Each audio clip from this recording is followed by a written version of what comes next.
What a pleasure today to be at Spring Garden Training Center down here in Florida, joined by some great horsemen. Now, I'm not saying not like either, of course, George Ducharme to my right, Chuck Sylvester, and Steve Elliott here on the N3. Guys, thank you so much for taking some time with me here on board. It's a beautiful day. And I understand what it's about here, being down here and training in Florida, Chuck. It's nothing better. Well, no, that's for sure. I mean, every morning you get up, it gets a little chilly, by 10 o'clock it's going to be 60, so it's a nice day. George, you like being down here, of course, before you head up there to New York, right? Love being down here. I've been about 8 years now, and I wouldn't change it a thing. It's really good for the horses, and it's good for our morale also. Steve, now you've been doing this kind of pattern for quite some time. Now you'll leave here, and where do you go when you leave here in the spring? Lexington. I'll go to the Red Mile. It's nice. We get down here, I don't know it's better for the horses down here, but it's sure a lot better for our patients with the horses. How is it to be down here in the warm weather, to kind of bring them and train them down here with the soft tracking, and then before you take them up there, compared to a lot of guys stay up north that way? You guys still like to stay down here where it's warm? I think it's the horse. If you got a good horse, he'll go good here, he'll go good training in Ohio. It doesn't matter. They'll overcome everything and be a good horse. It's hard to ruin a good horse. Steve, you down here at Spring Garden, what do you like the most about Spring Garden? And of course, the track looks superb and it seems super. There's a lot of good people here too. It's kind of like a neighborhood. Everybody's friendly for the most part anyway. But it's just a good atmosphere. Yeah. Steve's been in every training track in Florida, and he ends up here because of the people. Well, I was going to say, is there any gin rummy players here? Not very good ones. That's how I play. Who's the best of the group? Chucky. No, get out of here. We all take turns winning. Yeah. It's a fun game. Billy Herman. He's a good player. Okay, they're good. Now, George, you get out on a gin rummy? No, I'm not old enough yet. You have to have your AARP card when you walk in the door to play with these guys. But no, they're usually ahead of me for when I get done. So I hang out over my area and I play cribbage over there with a couple of guys. Looking back throughout the sport of harness racing, we know the greatest race to win. There's a lot of great races, of course, but the Hambletonian, and we've got 6 winners combined here sitting in this group. And guys, it's certainly just nice to be amongst the company and to talk about the Hambletonian. What a great race! Chuck, let's start with you. Of course, you have 4 winners. Take us through all the memories, and we know that Matt Clough was the best horse, probably your most special horse. Of course, maybe the greatest horse ever in harness racing. So take us through some of those Hambletonians. Well, Mac was the toughest one because everybody expected him to win, and there was so much pressure. The track was hard that day. It was fast but hard, and I knew warming up that he might not make it to the wire. And sure as hell, he went to pacing right down at the wire. And we did doing trips. We put the full pad on him, and he still paced right at the wire. So it was a hard day, and it was a big relief when that damn day was over. I'll tell you that. Of course, you have Chick Chip Parade, Muscles Yankee, and go all the way back. Of course, we can't forget about Park Avenue Joe. Yeah, Park Avenue Joe was a different horse. He was a hard horse to keep sound. I think we kept track. He had 13 different drivers that year. He qualified and make a break, qualified and make a break.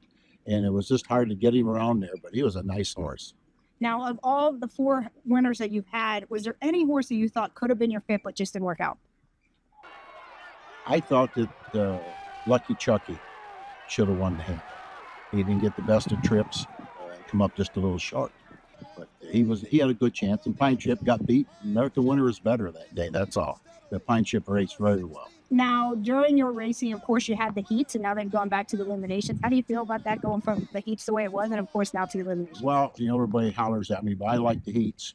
I like to race in one day. That way, if there's a problem in between, you can try to correct it. I always kept my blacksmith right with me in the paddock, and if we wanted to do something, we could do it. But, nowadays it's a little different. Feels like heat racing, too. That's a feat to get through that and to be prepared and to go in for a horse to have to handle that. Yeah, it sure is. You train them up, train a little harder in between to get them good and tight. But, it's just such a hard race. You ask anybody in our business what race they want to win, and it's the handball. People have tried so long, and it's so hard. Steve, going down to you now, of course, the great Donato Hanover took you on a heck of a ride there. Tell us a little bit about Donato and, what that year and winning that was like for you. It was special. He was just good from day one, though. He overcame me. And, we had Ronnie Pierce drove him just unbelievably good every start. And, a fun year, really a fun year. a lot of, of course you have Denard Hammer, but you got a lot of good pacers in that kind of in that genre as well. Is there any pacers that you want to name as well? Well, winning the jug with well said, that was very special because that's like the two races you want to win in this business. I mean, as far as for the top races and the paces, usually the jug. I mean, Meadowlands Pace is nice, North American Cup, but the jug's special. And to win that is like phenomenal. And the Hambles, the race everybody wants to win. That's our Super Bowl. And of course, the jug is still the heats. One of the, one of the few races that are still Right. heats, of course. And so, to win that is just leading to Chuck's point that the heats, you still like the heats as well? I don't mind them. A good horse is a good horse. I mean, if we don't screw them up, they're going to do what they can do. And most good horses are born not made anyway. Now, George, coming all the way down here to you, last but certainly not least, talking about Royalty for Life. What a great horse he was, right? Royalty for Life was a really good horse for me. I mean, it was the first year I had one to race at that caliber. As a 2-year-old, we raced him in New York, just in the Sire Stakes. He really struggled around a half, but we took him to Lexington and he went out there in the bluegrass. And that's when we paid him up to everything else. We brought him back at 3. He was a little trouble at first because we had the quarantine at Vernon. And I lost 30 days with him, and I had nowhere to go. So now when we started racing him, he was just a little too wound up. I had him too tight. But for me also, that was the first year we went back to heat racing. Mm-hmm. And Jimmy Doherty guided me through that, all through the whole thing, how to train him, get him ready for that. Because for me, it's my first Hambletonian horse, and then first time going heats. And it just worked out. He was a great horse, and he just pushed me through to the wire. I remember seeing you throughout that ride that year. It was just something special to see you. And of course, the caretaker for him that year was super to see her. And it was just a heck of a ride for you. And, it's something for the ages. It really is. It really set me up for what the business has turned into for me and the stable. And it's really worked out great. An open question for the three of you. Where do you think harness racing is at? And how do you guys feel about it right now as far as the breeding, the way the horses evolve? You guys are having these 30th white horses. How do you feel like it's getting and now to where it is now in 2023? Well, for me, back 30, 40 years ago, it was more fun. You had the Grand Circuit, you traveled around, you won a race, you had a week to enjoy it. The next week you go to somewhere else and they had Grand Circuit, and you really enjoyed it. Now, today, you won $1 million race, you got to get on a plane to go race somewhere else. I mean, it's altogether different. Steve, how do you feel? I agree with him. I mean, it's changed so much. It's turned from a fun sport to everybody to it's all about the money anymore. And it just the horses don't get none of the credit, and they should get all of it. Mm-hmm. That's the only thing I see is, I mean, there's so many different good trainers out there now, and it's just. It's hard to come up with a good horse because there's so many people out there. And how do you feel as far as, we always know it's been a long season, a long year, taking horse from right now to the end of the year, doesn't matter what year it's been. But how do you feel like the group has evolved in the racing? That's a long year. It really seems like it's turned into quite a long year that goes so fast, so early, and they got to go so hard all the time. Speed we go now. Great. It's crazy. You're older, like we are anyway. It's, I mean, remember when a 2 mile was a big thing. Yep. Now it's getting more 50 is not a big thing. Yeah. I mean, 2-year-old trotters are trotting 51 regular. I mean, it's crazy. Greatest driver of all time. John Campbell. Chuck? I asked to eat most of my good horses.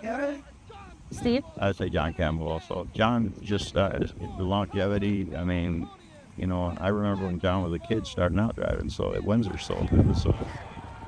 but he just, Billy O'Donnell and me second, real close. John was just smart.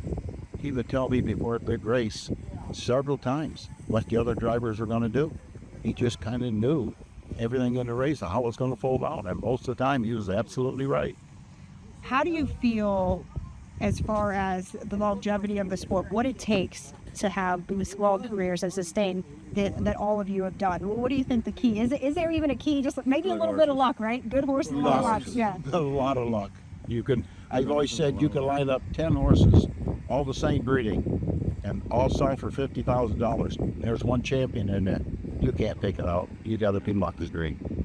Well, guys, thank you so much for taking time with me here today. You know, I'm going to let you get to that gin rummy game. Now, you start buying it. No, 10 bucks. That's it. You can get in. Anytime. That's why George don't. Oh, and he said he's not a little bit. You guys, thank you so much, and then I hope you get some. My Taylor, it's been fun. Thank you.